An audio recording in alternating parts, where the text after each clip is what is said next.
ನಮಸ್ತೆ ವೀಕ್ಷಕರೇ, ನಿತ್ಯ ಜ್ಯೋತಿರ ವಾಸ್ತು ಭವಿಷ್ಯ ವಿಶೇಷ ನೇರ ಪ್ರಸಾರ ಕಾರ್ಯಕ್ರಮಕ್ಕೆ ಸ್ವಾಗತ. ನಾನು ಚಿತ್ರಶ್ರೀ. ವೀಕ್ಷಕರೇ, ನಕ್ಷತ್ರಗಳ ವಿಚಾರಕ್ಕೆ ಸಂಬಂಧಪಟ್ಟಂತೆ ನಾವು ಇಂದಿನ ಸಂಚಿಕೆಯಲ್ಲಿ ಮಾತನಾಡಿದ್ವಿ. ಕುಂಭರಾಶಿಯಲ್ಲಿ ಬರ್ತಕ್ಕಂಥ ನಕ್ಷತ್ರಗಳು ಮತ್ತೆ ಕುಂಭರಾಶಿಯ ಗುಣಲಕ್ಷಣಗಳು ಏನೇನು, ನಕ್ಷತ್ರಗಳ ಅನುಸಾರವಾಗಿ ಯಾವ ನಕ್ಷತ್ರದವರಿಗೆ ರಾಜಯೋಗ ಇದೆ, ಹಾಗೆ ಯಾವ ಕೆಲಸವನ್ನು ಅವ್ರು ಮಾಡಬೇಕು ಮಾಡಬಾರ್ದು, ಈ ಎಲ್ಲಾ ವಿಚಾರಗಳ ಬಗ್ಗೆ ಗುರೂಜಿಗಳು ತಿಳಿಸ್ಕೊಟ್ಟಿದ್ರು.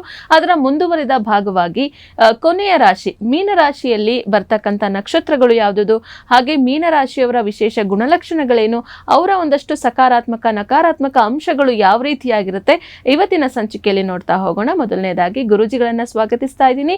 ಖ್ಯಾತ ಜ್ಯೋತಿಷಿಗಳು, ಖ್ಯಾತ ಸಂಖ್ಯಾಶಾಸ್ತ್ರಜ್ಞರು ಮತ್ತು ಪಂಚಭೂತ ವಾಸ್ತು ತಜ್ಞರಾದ ಶ್ರೀ ಮಂಜುನಾಥ್ ಗುರೂಜಿಗಳು. ಗುರೂಜಿ ನಮಸ್ತೆ, ಕಾರ್ಯಕ್ರಮಕ್ಕೆ ಸ್ವಾಗತ. ದೇವಾನಾಂಚ ಋಷೀನಾಂಚ ಗುರು ಕಾಂಚನಂ ಸನ್ನಿಭಂ ಬುದ್ಧಿಭೂತಂ ತ್ರಿಲೋಕೇಶಂ ತಂ ನಮಾಮಿ ಬೃಹಸ್ಪತಿ. ಗುರುಜಿ, ದ್ವಾದಶ ರಾಶಿಗಳಲ್ಲಿ ಮೇಷರಾಶಿಯಿಂದ ಹಿಡಿದು ಕುಂಭರಾಶಿಯವರೆಗೂ ಆಯಾ ರಾಶಿಯ ವಿಶೇಷತೆಗಳು, ಸಕಾರಾತ್ಮಕ ನಕಾರಾತ್ಮಕ ಅಂಶಗಳ ಜೊತೆಗೆ ಆ ರಾಶಿಯಲ್ಲಿ ಬರ್ತಕ್ಕಂಥ ನಕ್ಷತ್ರಗಳ ಒಂದಷ್ಟು ವಿಶೇಷತೆಗಳನ್ನ ಕೂಡ ತಿಳಿಸ್ಕೊಟ್ಟಿದ್ದೀರಾ. ಜೊತೆಗೆ ಪರಿಹಾರ ಭಾಗವನ್ನ ಕೂಡ ನೀವು ತಿಳಿಸ್ಕೊಟ್ಟಿದ್ದೀರಾ ಗುರುಜಿ. ಇವತ್ತು ಅಂದ್ರೆ ಇಂದಿನ ಸಂಚಿಕೆಯಲ್ಲಿ ಕೊನೆಯ ರಾಶಿ ಮೀನರಾಶಿಯಲ್ಲಿ ಬರ್ತಕ್ಕಂಥ ನಕ್ಷತ್ರಗಳು, ಜೊತೆಗೆ ಬಹುಮುಖ್ಯವಾಗಿ ಮೀನರಾಶಿಯ ವಿಶೇಷತೆಗಳು ಏನೇನು ಅಂತ ಹೇಳಿ ನೋಡ್ಬೋದಾ? ನೋಡಿ, ರಾಶಿ ಚಕ್ರದಲ್ಲಿ ಬಹುಮುಖ್ಯವಾಗಿ ಮೀನರಾಶಿ ಕೊನೆಯ ರಾಶಿ ಅಂತ ಹೇಳ್ತಾರೆ. ಬಟ್ ಆದ್ರೂ ಕೂಡ ಮೀನರಾಶಿಯ ಅದರದೇ ಆದ ಒಂದು ಅದ್ಭುತ ಗುಣಗಳನ್ನು ಹೊಂದಿರುವಂಥದ್ದು. ಯಾಕಂದ್ರೆ ಇದು ಜಲತತ್ವ ರಾಶಿಯಲ್ಲಿ ಉಚ್ಚ ಜಲತತ್ವ ಅಂತ ಹೇಳ್ತೀವಿ. ಸೊ ಜಲತತ್ವ ಅಂತಂದ್ರೆ ಈ ಮೀನರಾಶಿಗೆ ಅದರದೇ ಆದ ಒಂದು ಪ್ರಾಧಾನ್ಯತೆ ಇರುವಂಥದ್ದು. ಅದು ಹಾಗೆ ಆಮೇಲೆ ಈ ಮೀನರಾಶಿ ಅಧಿಪತಿ ಕೂಡ ಗುರು ಭಗವಾನರೇ ಆಗಿರುವುದರಿಂದ ಹೇಗೆ ಧನುರಾಶಿ ಹೇಗೆ ಮುಖ್ಯವಾಗುತ್ತೋ ಮೀನರಾಶಿ ಕೂಡ ಅಷ್ಟೇ ಮುಖ್ಯ ಆಗುತ್ತೆ. ಯಾಕಂದ್ರೆ ಈ ರಾಶಿಯಲ್ಲಿ ಅತ್ಯಂತ ತುಂಬಾ ಪ್ರಬಲವಾದ ಎರಡನೇ ಗುರು ಅಂತ ನಾವೇನ್ ಹೇಳ್ತೀವಿ, ಶುಕ್ರಾಚಾರ್ಯರು ಇಲ್ಲಿ ಉಚ್ಚ ಆಗುವಂತ ಒಂದು ರಾಶಿ ಅಂತ ಹೇಳ್ತೀವಿ. ಸೊ ಆ ತರ ಇರೋದ್ರಿಂದ ಇದು ತುಂಬಾ ಪ್ರಬಲವಾಗಿರುವಂತದ್ದು. ಯಾವುದೇ ರೀತಿ ಸಮಸ್ಯೆ ಕೊಡೋದಿಲ್ಲ. ಇಲ್ಲಿ ಪ್ರತಿಯೊಂದು ಗ್ರಹಗಳು ಕೂಡ ಒಳ್ಳೆ ಫಲಗಳನ್ನ ಹೆಚ್ಚಾಗಿ ನಾವು ನಿರೀಕ್ಷೆ ಮಾಡಬಹುದು. ಸೊ ಈ ಮೀನ ರಾಶಿಗೆ ಸಂಬಂಧಪಟ್ಟ ಹಾಗೆ ಇಲ್ಲಿ ಪ್ರಮುಖವಾಗಿ 3 ನಕ್ಷತ್ರಗಳು ಬರುವಂತದ್ದು. ಪೂರ್ವಭಾದ್ರ ನಕ್ಷತ್ರ, ಉತ್ತರಭಾದ್ರ ನಕ್ಷತ್ರ, ಹಾಗೆ ರೇವತಿ ನಕ್ಷತ್ರ. ಪೂರ್ವಭಾದ್ರ ನಕ್ಷತ್ರದ 3 ಪದಗಳು, 1, 2, 3 ಪದಗಳು ಕೊನೆಯ ಕುಂಭ ರಾಶಿಯಲ್ಲಿ ನಾವೇನ್ ವಿವರಣೆ ಮಾಡಿದ್ವಿ ಕಳೆದ ಸಂಚಿಕೆಯಲ್ಲಿ ಪೂರ್ವಭಾದ್ರದ ಬಗ್ಗೆ ಎಕ್ಸ್ಪ್ಲೈನ್ ಮಾಡಿದ್ವಿ ಕೆಲವೊಂದು ಅಲ್ಲಿ ಬಂದ್ರೆ. ಮತ್ತೆ ಪೂರ್ವಭಾದ್ರ ಇಲ್ಲಿ ಕೂಡ 4ನೇ ಪದ ಒಂದು ಮೀನ ರಾಶಿಗೆ ಬರುತ್ತೆ. ಆದ್ರೆ ಪ್ರಮುಖವಾಗಿ ಪೂರ್ವಭಾದ್ರ ನಕ್ಷತ್ರ ಜೊತೆಗೆ ಉತ್ತರಭಾದ್ರ ನಕ್ಷತ್ರ ಹಾಗೂ ರೇವತಿ ನಕ್ಷತ್ರಗಳು ಈ ಒಂದು ಮೀನರಾಶಿಗೆ ಸೇರುವಂತದ್ದು. ಓಕೆ ಗುರುಜಿ, ಈಗ ಮೀನರಾಶಿಯಲ್ಲಿ ಬರ್ತಕ್ಕಂಥ ನಕ್ಷತ್ರಗಳು ಯಾವ್ದಾವ್ದು ಅಂತ ಹೇಳಿ ತಿಳಿಸ್ಕೊಟ್ರಿ. ಇನ್ನು ಮುಂದುವರೆದ ಭಾಗವಾಗಿ ಮೀನರಾಶಿಯ ಸಕಾರಾತ್ಮಕ ಮತ್ತೆ ನಕಾರಾತ್ಮಕ ಅಂಶಗಳು ಏನೇನು ಅಂತ ಹೇಳಿ ನೋಡ್ಬೋದಾ? ನೋಡಿ, ಮೊದಲನೇದಾಗಿ ರಾಶಿಯಾಧಿಪತಿ ಗುರು ಭಗವಾನರ್ ಅಂತ ಹೇಳ್ತೀವಿ. ಮೀನರಾಶಿಯವರ ವಿಚಾರದಲ್ಲಿ ನೋಡ್ಬೇಕಾದ್ರೆ ಅತ್ಯದ್ಭುತವಾಗಿ ಬುದ್ಧಿವಂತರು, ಜ್ಞಾನವಂತರು, ವಿಚಾರವಂತರು ಮತ್ತು ತಿಳುವಳಿಕೆವಂತರು, ಎಲ್ಲವನ್ನು ಅಳೆದು ತೂಗಿ ಕೆಲಸ ಮಾಡುವಂತವ್ರು ಆಗಿರ್ತಾರೆ. ಮತ್ತೆ ಇವರ ಒಂದು ವಿಚಾರದಲ್ಲಿ ಯಾವುದೇ ಒಂದು ಇದು ಮಾಡ್ಬೇಕಾದ್ರೂ ತರ್ಕಶಾಸ್ತ್ರ ಜಾಸ್ತಿ ಇವರಿಗೆ. ಅಂದ್ರೆ ಅದನ್ನ ಅನಲೈಸಿಸ್ ಮಾಡ್ಕೊಂಡು ಒಪ್ಕೊಂಡು ಮುಂದುವರಿಯುವಂಥದ್ದು. ಮತ್ತೆ ಇವರಿಗೆ ಬುದ್ಧಿ ಜ್ಞಾನ ಅಂದ್ರೆ ಇವರು ಓದ್ದೇ ಇರ್ಲಿ ಲೌಕಿಕ ಜ್ಞಾನ ಅನ್ನೋದು ತುಂಬಾ ಚೆನ್ನಾಗಿರುತ್ತೆ. ಲೌಕಿಕ ಜ್ಞಾನ ಜೊತೆಗೆ ಆಧ್ಯಾತ್ಮದ ವಿಚಾರ ಆಗಿರ್ಬೋದು, ಮತ್ತೆ ಗುರುಗಳು, ಮತ್ತೆ ಯಾರು ಗುರು ಹಿರಿಯರಾಗಿರ್ಬೋದು ಅವ್ರಿಗೆ ಕಂಡ್ರೆ ಇವರು ತುಂಬಾ ಬೆಲೆಯನ್ನ ಕೊಡುವಂತವರಾಗಿರ್ತಾರೆ.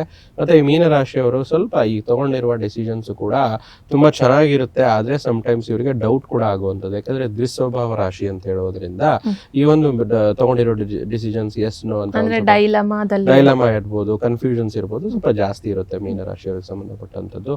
ಮತ್ತೆ ಮೀನರಾಶಿ ಜಲತತ್ವ ರಾಶಿ ಇರೋದ್ರಿಂದ ಇವರಿಗೆ ಸ್ವಲ್ಪ ಪ್ರವಾಸ, ಧಾರ್ಮಿಕ ಪ್ರವಾಸ, ಮತ್ತೆ ನೀರಿಗೆ ಸಂಬಂಧಪಟ್ಟಂತ ಒಂದು ಸ್ಥಳಗಳು, ತಾಣಗಳು ತುಂಬಾ ಚೆನ್ನಾಗಿ ಇಷ್ಟಪಡುವಂತವ್ರು ಇವರು ಆಗಿರ್ತಾರೆ. ಆಮೇಲೆ ಈ ಮೀನರಾಶಿಯವರಿಗೆ ಪ್ರತಿಯೊಂದು ವಿಚಾರದಲ್ಲಿ ಸ್ವಲ್ಪ ಪ್ರತ್ಯೇಕತೆ ಜಾಸ್ತಿ ಬೇಕು ಅಂತ ಹೇಳ್ತಾರೆ. ಅಂದ್ರೆ ಇವ್ರೇನಾದ್ರೂ ಒಂದು ನಿರ್ಣಯ ತಗೋಬೇಕಂದ್ರೆ, ಇವ್ರ ಜೀವನದಲ್ಲಿ ಒಂದು ಪ್ರಮುಖ ಘಟ್ಟ ಆಗಿರ್ಬೋದು, ಅಥವಾ ಇವ್ರೇನಾದ್ರೂ ಒಂದು ಅಭ್ಯಾಸ ಮಾಡ್ತಾ ಇದ್ರೆ, ಅಂದ್ರೆ ತುಂಬಾ ಗದ್ದಲ ಇರುವಂತ ವಾತಾವರಣ ಇವ್ರಿಗೆ ಆಗೋದಿಲ್ಲ. ಸ್ವಲ್ಪ ಪ್ರಶಾಂತತೆ ಇರುವಂತದ್ದು, ಸ್ವಲ್ಪ ಏಕಾಂತ ಇರುವಂತದ್ದು, ಅಂದ್ರೆ ದ ಪೀಸ್ ಆಫ್ ಪ್ಲೇಸ್, ಅಂದ್ರೆ ಯಾರು ಡಿಸ್ಟರ್ಬ್ ಮಾಡದೇ ಇರುವಂತ ಪ್ಲೇಸ್ ಅಲ್ಲಿ ಇವರಿಗೆ ತುಂಬಾ ಒಂದು ಒಳ್ಳೆಯ ಅನುಕೂಲತೆಗಳು ಹೆಚ್ಚಾಗುತ್ತೆ.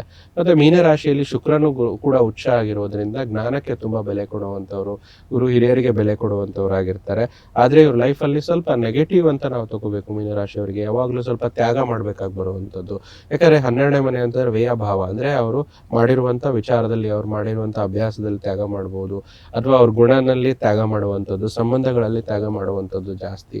ಆ ರೀತಿ ಇವ್ರಿಗೆ ಒಂದು ನೆಗೆಟಿವ್ ಅಂಶ ಅಂತ ಹೇಳ್ಬೋದು. ಮತ್ತೆ ಇವರು ಮೀನರಾಶಿಯವರು ಸ್ವಲ್ಪ ಬೇಗ ಆದಷ್ಟು ತುಂಬಾ ದೈಹಿಕ ಶ್ರಮದ ಕೆಲಸ ಮಾಡೋಕ್ಕಾಗಲ್ಲ, ಮಾನಸಿಕವಾಗಿರುವಂಥ ಶ್ರಮದ ಕೆಲಸ ಅಂದ್ರೆ ಮೈಂಡ್ ರಿಲೇಟೆಡ್ ಏನ್ ಡಿಸಿಷನ್ಸ್ ಇರುತ್ತೆ ಅಂತ ಕೆಲಸಗಳನ್ನ ಈಸಿಯಾಗಿ ಮಾಡ್ಬೋದು. ದೈಹಿಕ ಶ್ರಮ ಇವರಿಂದ ಅಷ್ಟೊಂದು ಆಗೋದಿಲ್ಲ. ಇದು ಕೂಡ ಸ್ವಲ್ಪ ನೆಗೆಟಿವ್ ಅಂಶ ಅಂತ ಹೇಳ್ಬೋದು. ಮತ್ತೆ ಮೀನರಾಶಿ ಗುರುವಿನ ರಾಶಿ ಆಗಿರೋದ್ರಿಂದ ಸ್ವಲ್ಪ ಆರೋಗ್ಯದಲ್ಲಿ ಈ ಒಂದು ಜಲತತ್ವದಾಗಿರೋದ್ರಿಂದ ಕಫ ಪ್ರಕೃತಿ ಜಾಸ್ತಿ, ಕೋಲ್ಡ್ ಇನ್ಫೆಕ್ಷನ್ಸ್ ಈ ರೀತಿ ಈ ರಾಶಿಯವರಿಗೆ ಸ್ವಲ್ಪ ಹೆಚ್ಚು ಪ್ರಮಾಣದಲ್ಲಿ ಬಾಧೆ ಕೊಡುವಂಥದ್ದು ಕೂಡ ಇರುತ್ತೆ ಮೀನರಾಶಿಯವರಿಗೆ. ಸೊ ಈ ರೀತಿ ಮೀನರಾಶಿಗೆ ಸಂಬಂಧಪಟ್ಟಂತ ಸಕಾರಾತ್ಮಕ ನಕಾರಾತ್ಮಕ ವಿಚಾರಗಳು ಆಗಿರುತ್ತೆ. ಗುರೂಜಿ, ಇನ್ನು ಮೀನರಾಶಿಯಲ್ಲಿ ಬರ್ತಕ್ಕಂತ ಉತ್ತರ ಭಾದ್ರ ನಕ್ಷತ್ರದವರ ಗುಣಲಕ್ಷಣಗಳು ಯಾವ ರೀತಿ ಆಗಿರುತ್ತೆ ಅಂತ ಹೇಳಿ ನೋಡ್ಬೋದಾ? ನೋಡಿ, ನಾನು ಅವಾಗಲೇ ಹೇಳಿದೆ, ಮೀನ ರಾಶಿ ಅಂದ್ರೇನೆ ತುಂಬಾ ವಿಶೇಷವಾಗಿ ಜಲತತ್ವ ರಾಶಿ ಇರೋದ್ರಿಂದ ಉತ್ತರ ಭಾದ್ರ ನಕ್ಷತ್ರ ಕೂಡ ಒಂದು ಜಲತತ್ವ ಸಂಬಂಧಪಟ್ಟಂತ ನಕ್ಷತ್ರ ಆಗಿರುವಂತದ್ದು, ಸಾತ್ವಿಕ ಗುಣ ಹೊಂದಿರುವಂತದ್ದು. ಈ ಉತ್ತರ ಭಾದ್ರ ನಕ್ಷತ್ರದಲ್ಲಿ ಯಾರು ಹುಟ್ಟಿರ್ತಾರೆ ತುಂಬಾ ವಿಶೇಷವಾಗಿ ಇವರಿಗೆ ಒಂದು ಅಕ್ಷರ ಡಿ ಅನ್ನೋ ಲೆಟರ್ ಅಂತ ಹೇಳ್ಬೋದು ಇಂಗ್ಲಿಷ್ ಅಲ್ಲಿ, ಕೆ ಅನ್ನೋ ಲೆಟರ್, ಮತ್ತೆ ಜೆ ಮತ್ತೆ ಟಿ ಈ ರೀತಿ ಆಲ್ಫಾಬೆಟ್ಸ್ ಅಂತ ನಾವೇನ್ ಹೇಳ್ತೀವಿ ಅವರಿಗೆ ನಾಮಾಂಕಿತದಲ್ಲಿ ಬರುವಂತದ್ದು. ಮತ್ತೆ ಈ ನಕ್ಷತ್ರದವರು ಜಲಕ್ಕೆ ಸಂಬಂಧಪಟ್ಟ ಇರೋದ್ರಿಂದ ಆದಷ್ಟು ನೀರಲ್ಲಿ ಇರಕ್ಕೆ ಇಷ್ಟಪಡ್ತಾರೆ. ಅಂದ್ರೆ ಒಂದು ಸಮುದ್ರ, ನದಿ ಆ ರೀತಿ ಅವರಿಗೆ ಮನಸ್ಸಿಗೆ ಮಾನಸಿಕ ನೆಮ್ಮದಿ ಕೊಡುವಂಥದ್ದು. ಮತ್ತೆ ಈ ನಕ್ಷತ್ರದವರು ಲಕ್ಷ್ಮಿಗೆ ಸಂಬಂಧಿತವಾಗಿರುವಂತ ನಕ್ಷತ್ರ ಆಗಿರೋದ್ರಿಂದ ಪ್ರತಿಯೊಂದು ಧನಾತ್ಮಕ ಶಕ್ತಿ ಜಾಸ್ತಿ ಇರುತ್ತೆ ಮತ್ತು ಧನವಂತರು ಕೂಡ ಆಗಿರ್ತಾರೆ. ಮತ್ತೆ ಈ ನಕ್ಷತ್ರ ಪ್ರತಿಯೊಂದು ವಿಚಾರದಲ್ಲಿ ಬೇಗ ಇವರು ಅಡ್ಜಸ್ಟ್ ಮಾಡ್ಕೊಳ್ಳುವಂಥವ್ರಾಗಿರ್ತಾರೆ. ಮತ್ತೆ ಇವ್ರಿಗೆ ಇವ್ರ ಬಗ್ಗೆ ಬೇಗ ಅಳಿಯೋದಕ್ಕಾಗೋದಿಲ್ಲ, ಅಂದ್ರೆ ಆಳ ಅಗಲ ಸ್ವಲ್ಪ ಜಾಸ್ತಿ ಇರುತ್ತೆ. ಮತ್ತೆ ಇವ್ರಿಗೆ ಯಾವಾಗ್ಲೂ ಈ ಉತ್ತರ ಭಾದ್ರ ನಕ್ಷತ್ರದವರು ಒಂದು ಗುರಿಯನ್ನ ಹೊಂದಿ ಆ ಗುರಿ ಹತ್ತ ಸಾಕ್ತಾರೆ. ಬಟ್ ಅವ್ರದ್ದು ಗುರಿ ಏನಿದೆ ಅಂತ ಬೇರೆಯವ್ರಿಗೆ ತಿಳಿಸೋಲ್ಲ, ಆ ರೀತಿಯಾಗಿರ್ತಾರೆ. ಮತ್ತೆ ಯಾವುದೇ ರೀತಿ ಇದ್ರು ಕೂಡ ಹೊರಗಡೆ ಏನಿರ್ತಾರೆ ಒಳಗಡೆ ಆತರ ಇರಲ್ಲ, ಯಾಕಂದ್ರೆ ದ್ವಿಸ್ವಭಾವ, ಡಿವಲ್ ನೇಚರ್ ಅಂತ ನಾವು ಹೇಳ್ಬೋದು. ಮತ್ತೆ ಇವರು ಪ್ರತಿಯೊಂದು ವಿಚಾರದಲ್ಲಿ ಬುದ್ಧಿಮತ್ತೆ ಜಾಸ್ತಿ ಇರುತ್ತೆ, ಮತ್ತೆ ಧೈರ್ಯ ಜಾಸ್ತಿ ಇರುತ್ತೆ. ಎಲ್ಲಾ ಕೆಲಸದಲ್ಲೂ ಧೈರ್ಯ ಮಾಡಿ ಮುನ್ನುಗ್ಗೋದು ಜಾಸ್ತಿ. ಮತ್ತೆ ಪ್ರತಿಯೊಂದು ಇವರು ನಾಲೆಜು, ಟ್ಯಾಲೆಂಟ್ ಅಂತ ಏನು ಹೇಳ್ತೀವಿ, ಇವರಿಗೆ ಅನುಭವದಿಂದ ಬರುವಂಥದ್ದು. ಎಷ್ಟೆಷ್ಟು ಎಕ್ಸ್ಪೀರಿಯನ್ಸ್ ಆಗ್ತಾ ಇರುತ್ತೋ ಅಷ್ಟಷ್ಟು ಬರುತ್ತೆ. ಮತ್ತೆ ಅದರಿಂದ ಇವರು ಮುಂದಾಗುವಂತ ಏನು ವಿಚಾರಗಳನ್ನ ಬೇಗ ತಿಳ್ಕೊಂತಾರೆ.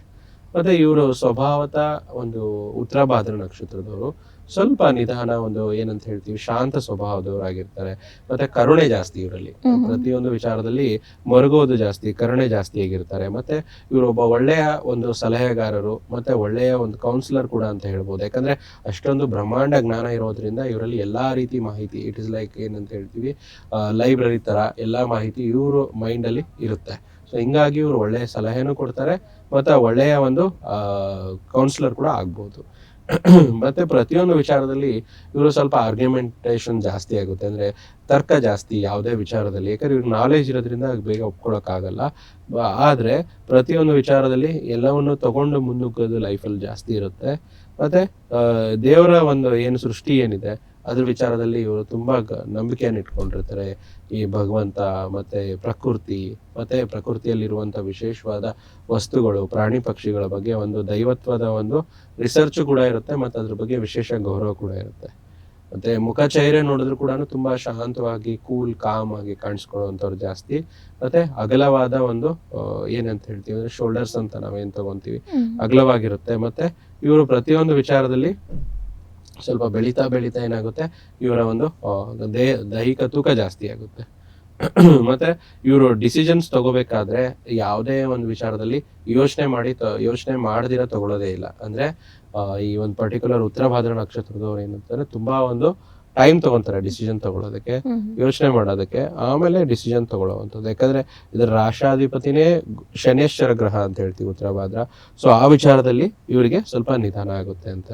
ಮತ್ತೆ ಇವರ ವಿಚಾರದಲ್ಲಿ ತುಂಬಾ ಪ್ರಮುಖವಾಗಿ ನೋಡ್ತೀವಿ ನಾವು, ಪ್ರತಿಯೊಂದು ಸಮಸ್ಯೆಗೆ ಸಮಾಧಾನವನ್ನು ಹುಡುಕ್ತಾರೆ. ಯಾವುದೇ ರೀತಿ ಬೇಜಾರು ಮಾಡ್ಕೊಳ್ಳಲ್ಲ. ಸಮಸ್ಯೆ ಬಂತು ಈಗ ಹೇಗ್ ಮಾಡ್ಬೇಕು ಅಂತ ತಲೆ ಮೇಲೆ ಕೈ ಹೊತ್ಕೊಂಡು ಕೂತ್ಕೊಳ್ಳಲ್ಲ.